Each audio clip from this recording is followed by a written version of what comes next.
Student hello let's start with moment of inertia of a hollow sphere right है ना। Start करते हैं। देखो तो हमने यहाँ पर एक होलो स्फीयर ली है, ठीक है, जिसका रेडियस r है कि नहीं। Its radius is r right. और हमें क्या करना है, let's the total mass is m है कि नहीं, और इसका रेडियस जो है वो r है।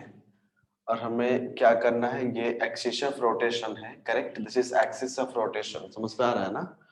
तो हम अभी इसी एक्सिस ऑफ रोटेशन के ये में मोमेंट ऑफ इनर्शिया निकालना है, राइट। तो चलो एक काम करते हैं, एक छोटा सा, इसका तो रेडियस r है राइट, एक छोटा सा एलिमेंट कंसीडर करते हैं। समझ पे आ रहा है ना। तो स्टूडेंट ये सामने से ऐसे दिखेगा ना, मतलब अगर ये पीछे से भी इस तरह रहेगा, राइट, लाइक दैट, पीछे से भी ये इस तरह रहेगा जो नहीं दिखेगा। बट मैं एक होलो स्फीयर है, मैं एक एलिमेंटल स्ट्रिप कंसीडर कर रहा हूँ, राइट। और जो एलिमेंटल स्ट्रिप हमने लिए, राइट है ना, तो मान के चलो वो यहां से एंगल बना रहा है डी थीटा, करेक्ट।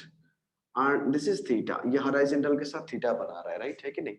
और ये जो सर्कुलर स्ट्रिप बनेगा उसका रेडियस क्या रहेगा, जस्ट सी, अगर हम एक सर्कुलर स्ट्रिप बनाएंगे, this is theta, this is going to be theta, right. And this is the total radius r, if this is theta then this to this distance is going to be r cos theta. समझ पे आ रहा है student. एक होलो sphere है, एक होलो sphere है, globe जैसा इमेजिन करो, राइट। और हमने इस तरह से एक सर्कुलर स्ट्रिप ली है, समझ पे आ रहा है। और उस सर्कुलर स्ट्रिप जो है उसका मास मान के चलो dm है, करेक्ट है कि नहीं। और ये स्फीयर का रेडियस r है, if this is theta this is going to be theta. और ये जो स्फीयर हमने, ये जो रिंग की तरह जो चीज बनेगा, राइट, उसका रेडियस क्या बन जाएगा, r cos थीटा बन जाएगा। समझ पे आ रहा है। तो अगर मैं उसी छोटे सी जो हमने बनाए, छोटी सी जो स्ट्रिप हमने लिए, अगर हम वो एलिमेंटल चीज की मास निकाले, सो टोटल मास m है, राइट। और इसका सरफेस एरिया कितना है स्फीयर का, 4 पाई आर स्क्वायर। तो हमने m by 4 pi R square लिख दिया, मास पर यूनिट एरिया लिख दिया हमने। Understood that one, visible, right. और अभी हमें क्या करना है कि ये जो एलिमेंटल स्ट्रिप का एरिया लेना है, ठीक है। जैसे हमने ये एक स्फीयर है स्टूडेंट्स, देखो आप एक किस तरह से इमेजिन करते हैं इसको। यू जस्ट टेक, आप जब ऑरेंज खाए हो, राइट, ऑरेंज का जो एक स्ट्रिप निकालते हो, राइट ना, ऑरेंज ले लो एक, उसका एक स्ट्रिप ऐसे कट करके निकाल दो। जो आउटर कवर जो आप निकालते हो खाने से पहले, अंदर में ऑरेंज रहता है, उसकी बाहर की जो कवर है उसको आप इस तरह से ले लो, राइट। तो वो फाइनली एक इस तरह की चीज हमें दिखेगा कि नहीं। अगर मैं यहाँ पर थोड़ा दिखाऊं तो it will be like this और नॉट। और इसका रेडियस जो है वो कितना है, r cos थीटा है, करेक्ट है ना। तो उसको अगर ये एलिमेंटल स्ट्रिप को अगर हमने कट कर दिए, समझ पे आ रहा है ना। आई जस्ट हमने कट कर दिए, तो कट करने के बाद ये जो बन जाएगा एक स्ट्रिप की तरह बनेगा। कल भी हमने इस तरह की एक चीज किए थे, राइट। तो जस्ट सी कि ये जो बन जाएगा, अगर रेडियस r cos थीटा है तो ये कितना बन जाएगा, 2 पाई r cos थीटा बन गया। समझ पे आ रहा है, क्योंकि रेडियस r cos थीटा है तो इसका जो लेंथ है 2 पाई r cos थीटा बन गया। यहां तक समझ पे आया कि नहीं, राइट। और देखो स्टूडेंट्स आराम से, ये जो हमने आर्क लेंथ लिए, राइट, ये एक आर्क की तरह की है कि नहीं, जो हमने लिए, this is like a arc, right है ना। तो ये जो है, ये अगर डी थीटा है, ये अगर आर है, तो ये आर का लेंथ कितना हो जाएगा, ये मोटाई कितना हो जाएगा, आर डी थीटा हो जाएगा ना। समझ पे आ रहा है, that will B R D theta, correct. ये जो स्ट्रिप हमने ली है, इस स्ट्रिप का विड्थ कितना हो जाएगा, ये आर की तरह दिख रहा है ना हमें। तो this is theta, this is R, then this is going to be R D theta. मतलब ये जो मोटाई है यहाँ पर क्या हो जाएगा, ये आर डी थीटा हो जाएगा, राइट। तो हमने जब इसकी एरिया निकाले तो क्या हो गया, एरिया मतलब लेंथ इनटू ब्रेड्थ, राइट। तो इस स्मॉल एलिमेंटल स्ट्रिप का एरिया कितना हो जाएगा, that is 2 pi r cos theta into r d theta. तो मास पर यूनिट एरिया इनटू जो स्मॉल एलिमेंटल लिंक दिए उसका कितना हो जाएगा, 2 pi r cos theta into r d theta, correct. समझ पे आ रहा है ना। Just see this very carefully, हमने small yes elemental sir. Strip जो लिए उसकी मास निकाले, that is m by area 4 pi r square into जो लेंथ लिए 2 pi r cos theta into r d theta ले लिए। अंडरस्टूड। और अभी ये रेडियस भी हमें मिल गया आर डी थीटा, राइट। अगर मैं स्मॉल एलिमेंटल स्ट्रिप का मोमेंट ऑफ इनर्शिया निकालूं डी आई, तो क्या लिखूंगा, डीएम आर थीटा। डीएम मतलब ये सेंटर से कितनी दूरी पर है, ये जो एलिमेंटल स्ट्रिप है वो सेंटर से कितनी दूरी पर है जो रोटेट कर रहा है। What is to be written, just say me, radius R cos theta है ना, तो we can write DM R square, तो डीएम आर cos थीटा का स्क्वायर। Just understand this one, getting और नॉट, समझ में आ रहा है ना। तो अभी हम चलो डीएम का वैल्यू डालते हैं, right. Let's put the value of DM, right. DM का वैल्यू कितना है, थोड़ा यहां से सॉल्व कर लेते हैं। ये लाइन अगर आप लिख चुके हो तो यहां से सॉल्व कर लेते हैं। पाई पाई कैंसिल, एक आर स्क्वायर कैंसिल, राइट, और एक 2 कैंसिल, तो क्या आ जाएगा m/2, राइट, m/2 रहा यहाँ पर, and this is cos theta d theta, right, ये रह गया dm की जगह पे, और अंदर पे क्या रह गया r cos थीटा का स्क्वायर। जस्ट सी इट प्रॉपर्ली, समझ पे आ रहा है कि नहीं? अगर मैं पूरा ब्रैकेट को ओपन कर दूं तो बाहर क्या आ जाएगा, देखो mr²/2 को हमने बाहर ले आए, और अंदर में क्या रहेगा cos Q theta d theta. Just see it, very nice, properly just समझो इसको, mr²/2 cos Q theta d theta रहेगा, राइट, है कि नहीं? समझ पे आ रहा है? तो स्टूडेंट देखो, now moment of inertia of the shell is given by integrating the relation about the surface from bottom to top, right. अगर हम देखेंगे, अगर मैं अभी मुझे डी थीटा जो वेरी कर रहा है, राइट, अगर मैं यहाँ पर लिया, अगर यहाँ पर लेता तो छोटा सा सर्कल आता, यहाँ पर लेता और छोटा सा, तो अगर मैं यहाँ से यहाँ तक कंसीडर करूँ, राइट, ये जो डी थीटा है वो अगर मैं एकदम बीच से ले ला और मैं वेरी करूँ, तो अगर मैं -π/2 से शुरू करूँ तो यहाँ से शुरू होगा, अगर इस तरफ आ जाओगे तो क्या हो जाएगा +π/2 हो जाएगा। तो डी थीटा जो वेरी करेगा, कहाँ से कहाँ तक वेरी करेगा, तो लिमिट क्या ले लेंगे पूरा का -π/2 टू +π/2, राइट। तो हम लिमिट यहां से ले सकते हैं -π/2 टू +π/2, राइट। अभी देखो cos क्यू थीटा को अभी हमें इंटीग्रेट करना है, राइट। तो cos क्यू थीटा को क्या लिख सकते हैं स्टूडेंट्स, देखिए नहीं, cos क्यू थीटा को आप क्या लिख सकते हो, जस्ट सी हियर, इसको इंटीग्रेट करना है, मैं डायरेक्टली लिख सकता था, तो चलो डिराइव कर देते हैं इसको। सो mr²/2 हमने ले लिए, -π/2 टू +π/2 ले लिए, cos क्यू थीटा को cos² theta into cos theta कर सकते हैं, है ना, एंड cos² थीटा को क्या लिख सकते हैं 1 - sin² theta into cos theta into D theta. यहां से देखो ध्यान से, राइट, तो हम cos क्यू थीटा को इस तरह से कैंसिल कर सकते हैं, 1 - sin² theta cos theta D theta, right, है ना, अंडरस्टूड और नॉट? जो देखो ये डायरेक्ट डिफरेंशिएशन की फॉर्मेट पे नहीं है ना, 1 - sin² थीटा, ये जो है this is not in direct differentiation form, तो इसको थोड़ा सॉल्व कर लेते हैं, तो फाइनली हम इसको इंटीग्रेट करके लिखेंगे, राइट। अगर हमें इंटीग्रेशन निकालना होता है, इस साइड पे मैं बनाता हूं, just see here, just see to this side, right, integration of, दिख रहा है यहां से, yes, 1 - sin² theta cos theta d theta, right, this is cos theta d theta, है ना। Student let t is equal to sin theta ले लेते हैं, right, so dt is equal to क्या बन जाएगा, cos थीटा d थीटा बन जाएगा ना, गेटिंग और नॉट? तो सब्स्टिट्यूशन मेथड पे कुछ कुछ मैंने बताया था कि जब हम मैथमेटिकल टूल्स पढ़े थे, जो कुछ ऐसे डिफरेंशियल इक्वेशंस, कुछ ऐसे इंटीग्रेशन इंटीग्रेंट्स मिलेंगे जो कि डायरेक्ट इंटीग्रेंट फॉर्मेट पे नहीं होते हैं, राइट, उसको हम सब्स्टिट्यूशन मेथड पे करते हैं, पार्ट ऑफ द वेरिएबल को हम t मान लेते हैं और उसको डिफरेंशिएट करके हम दूसरा रिजल्ट को सब्स्टिट्यूट कर लेते हैं। Just in that method we are going to do, right. So अगर हम cos थीटा d थीटा को अभी dt लिख लेंगे और 1 माइनस, तो ये इस तरह से हो जाएगा 1 - t² dt। समझ पे आ रहा है, क्योंकि cos थीटा d थीटा जो है cos थीटा d थीटा हो जाएगा ये बेटा, right, cos theta d theta जो है वो dt हो गया, और यहाँ पर t को sin थीटा ले तो इतना हो जाएगा। तो अभी तो इंटीग्रेशन करना आसान हो गया ना, मतलब अभी हम इस तरह से लिख सकते हैं dt minus integration of t² dt, right, और dt का इंटीग्रेशन क्या हो जाएगा t माइनस t² का इंटीग्रेशन क्या हो जाएगा t⁻3/3, और लिमिट जो लिए थे हमने क्या लिए थे यहाँ पर -π/2 टू +π/2 लिए थे कि नहीं? Is that visible? Yes, I think it's visible, right. तो फाइनली आ गया t - tq/3, मतलब sin theta divided by sin q theta by 3, है कि नहीं, है कि नहीं? तो यहाँ पर हम लिख सकते हैं, राइट, आफ्टर दिस हम ये वाला पॉइंट को लिख सकते हैं, mr²/2 हमने ले लिए, करेक्ट, और अंदर पे हमने लिख दिए sin थीटा, है कि नहीं, minus sin q theta by 3, है ना, और लिमिट कहाँ से कहाँ तक लेना है, -π/2 टू +π/2, करेक्ट। देखो यहाँ पर थोड़ा -π/2 टू +π/2 हमने ले लिए, है कि नहीं, और अभी एक जगह पे sin 90 को -π/2 टू प्लस साइन कितना हो जाएगा, देखो sin थीटा, मतलब sin higher limit π/2 1 minus of sin minus theta, तो 1 + 1 कितना हो गया, जस्ट ठीक है 1 हो गया, और यहाँ पर 1 - 1/3, राइट। तो अगर हम यहाँ पर पुट करेंगे, तो डायरेक्टली पुट करके और आप सॉल्व कर दो इसको, पूरा वैल्यू डालने के बाद आपको ये मिल जाएगा। तो sin थीटा की जगह पे एक बार π/2 डालो, फिर -π/2 डालो, राइट, तो कैंसिल हो गया, और sin क्यू जो है, ठीक है नहीं, sin² थीटा बाय ये क्या हो गया, टी स्क्वायर में टी क्यू बाई 3, करेक्ट। तो इसको देख के आप यहाँ पर कॉमन ले सकते हो साइन थीटा, कुछ भी करके पूरा रिप्लेस करने के बाद sine theta minus sine cube theta by 3, इसको अगर रिप्लेस कर देंगे तो ये आई आ जाएगा 2/3 एम आर स्क्वायर, राइट। तो फाइनली अगर हम इसको सॉल्व करेंगे तो that is 2/3 M R square आ जाएगा, राइट। तो अगर एक स्फीयर इस तरह के एक परपेंडिकुलर एक्सिस में घूम रहा है तो फाइनली मोमेंट ऑफ इनर्शिया कितना आ गया students for sphere, 2/3 M R square.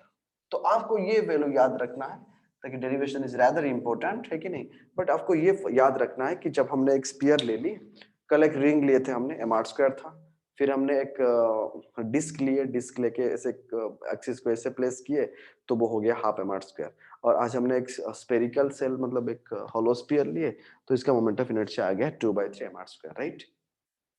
तो just ask me the doubt, which part you are having doubt in this thing.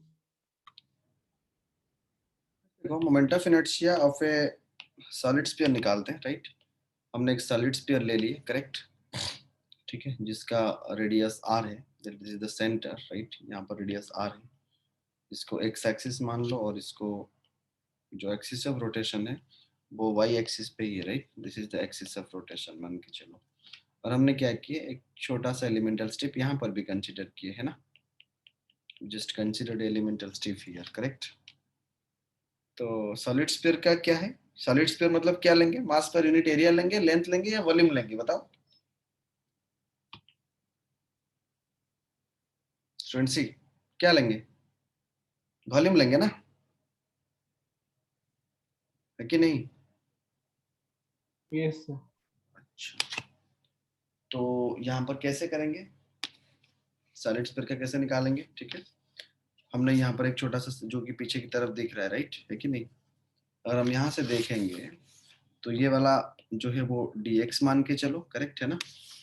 तो अगर dm निकालेंगे, इस एलिमेंटल स्ट्रिप का अगर dm निकालेंगे तो वो क्या होगा, मास बाय वॉल्यूम क्या है, 4/3 पाई आर क्यू है ना स्टूडेंट्स, करेक्ट है कि नहीं। मास पर यूनिट वॉल्यूम इंटू जो हमने जो लिए उसको अगर कट करेंगे तो वो एक डिस्क की तरह दिखेगा कि नहीं, राइट। Yes sir. और इसका यहाँ से जो यहाँ तक डिस्टेंस मतलब जो सेंटर है, मतलब इसका डिस्टेंस मान के चलो x है और ये मोटाई dx है, राइट है ना। तो इस सर्कल का कितना हो जाएगा, total is x, right, total is r, यहाँ से यहाँ तक x, तो यहाँ से बीच का जो रहा वो कितना हो जाएगा, R square minus X square, right. Volume जब हम निकालेंगे तो उसका एरिया कितना हो जाएगा, just see here, so that will be, volume will be pi R square minus X square into D X, understood. ये dm का वैल्यू हो गया, राइट, है कि नहीं। यानी तो फिर आप एक काम कर सकते हो, अगर मैं अगर अगर हमने इसको कट कर दिया, राइट, है कि नहीं, अगर एक सॉलिड स्फीयर को हमने कट किए, मतलब किस तरह से हम कर सकते हैं, you can also do it like this. आप एक दूसरी मेथड से भी कर सकते हो, जस्ट सी, हमने सॉलिड स्फीयर लिए, राइट, इस मेथड से भी देखो, you can do like this also. हमने सॉलिड स्फीयर लिए और इसका हमने एक ये सेंटर है, राइट है ना, और यहाँ से हमने सॉलिड स्फीयर से अगर यहाँ से कट कर देंगे और एक छोटा सा पार्ट, तो it will be like a hollow sphere or not, getting my point ना स्टूडेंट्स। इस मेथड यस से सर। आप कर सकते हो, राइट। और जिसका मोटाई dx ले लो और इसका रेडियस x ले लो, राइट। और जो बड़ा सा जो सॉलिड स्फीयर है उसका रेडियस r ले लो। तो वहां पर भी ठीक उसी तरह कर सकते हैं, ठीक, कैसे कर सकते हैं ना सर, dm जो है that is total mass sphere का m था, m by 4/3 pi R cube, right, into जो छोटा सा पार्ट हमने लिए x लिए है ना, तो इसका एरिया कितना हो जाएगा, 4 पाई एक्स स्क्वायर हो जाएगा ना, इनटू मोटाई कितना है, dx है ना, है कि नहीं, गेटिंग और नॉट। तो अगर इस मेथड से भी dm निकाले, so dm will be equal to 3m by 4 pi R cube into 4 pi X square dx, इस मेथड से भी कर सकते हैं, राइट, है कि नहीं। तो एक बार dm आने के बाद फिर हम मोमेंट ऑफ इनर्शिया निकाल सकते हैं। And what is the moment of inertia of a hollow sphere, क्या निकाले हमने अभी, 2/3 एम आर स्क्वायर ना। तो m मतलब यहाँ पर हम dm लिए हैं, right, dm into x square, कर सकते हैं कि नहीं। अभी अगर हम सेंटर से शुरू करेंगे तो x 0 से शुरू होकर मैक्सिमम कहां तक जा सकता है, r तक जा सकता है ना। तो अगर हम यहाँ पर मोमेंट ऑफ इनर्शिया निकालेंगे पूरा का, तो इंटीग्रेट करना होगा डी को, that is integration of 0 to r 2/3 into 3m, क्या निकालते 3m बाय, आप यहाँ पर 4 पाई को कैंसिल कर सकते हो, so that is 3m by R cube into एक x था और यहाँ पर अंदर में x स्क्वायर है, तो x टू द 4 dx हो सकता है, राइट। सो एकदम आराम से आप 2m बाय 3 भी कैंसिल हो गया, 2m बाय आर क्यू, अंदर में x टू द पावर 5/5 ले सकते हैं और लिमिट जो है वो 0 to r हो सकता है, राइट है ना। तो r का वैल्यू एक बार डालने के बाद क्या आ जाएगा 2/5 m/2। Understood moment of inertia of a solid sphere, समझ पे आया सबको? अंडरस्टूड और नॉट स्टूडेंट्स? Yes sir. ठीक है, तो आपको ये सारे वैल्यूज याद रखना है, ठीक है, डेरिवेशन भी इंपॉर्टेंट है और आपको याद रखना है। फिर हम देखते हैं moment of inertia of a hollow cone, sorry solid cone, moment of inertia of, पहले हॉलो कोन निकाल देते हैं, right. Moment of inertia of a hollow cone, फिर सॉलिड कोन, और सारे फॉर्मूला को फिर ग्लोबलाइज करके, मतलब जनरलाइज करके बता देंगे। Moment of inertia of a hollow cone, right. Hollow cone समझते हो ना, मतलब कोन जो है वो, मतलब एक्सक्यूज मी सर। से sir moment of inertia hollow sphere है sir. hollow sphere, we just did hollow sphere before to that. This is solid sphere, then we are going for hollow cone, right? Okay, hollow cone means it will be like this है कि नहीं, एक hollow cone है, sorry,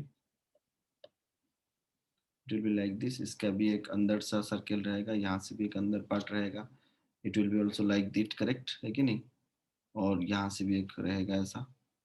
तो hollow cone की अगर बात करेंगे, ठीक है, ठीक उसी तरह छोटा सा पार्ट हम लेके, अगर मैं इसको यहाँ से अगर एक्सिस ऑफ रोटेशन बनाए, right, this is the axis of rotation, correct है ना, ये हॉलो कोन का एक्सिस ऑफ रोटेशन है, और हमने इस एंगल को थीटा ले लिए जो भी है, और हाइट ऑफ द कोन को हमने h ले लिए, राइट है ना, height of the cone is h।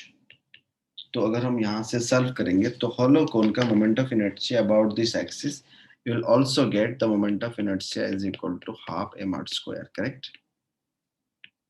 है कि नहीं, और जो रेडियस है this is the radius, correct, this is the radius, this is the moment of inertia of hollow cone, right है ना। तो अभी हम moment of inertia of a solid कोन भी बताते हैं, राइट, जस्ट आपको याद रखना है, ये डिराइव कर सकते हैं हम इसको, just try it, then moment of inertia, right, next right moment of inertia of a solid cone, right है ना। तो हमने अभी सॉलिड कोन ले लिए, सॉलिड कोन मतलब ये एकदम इस तरह से है, राइट,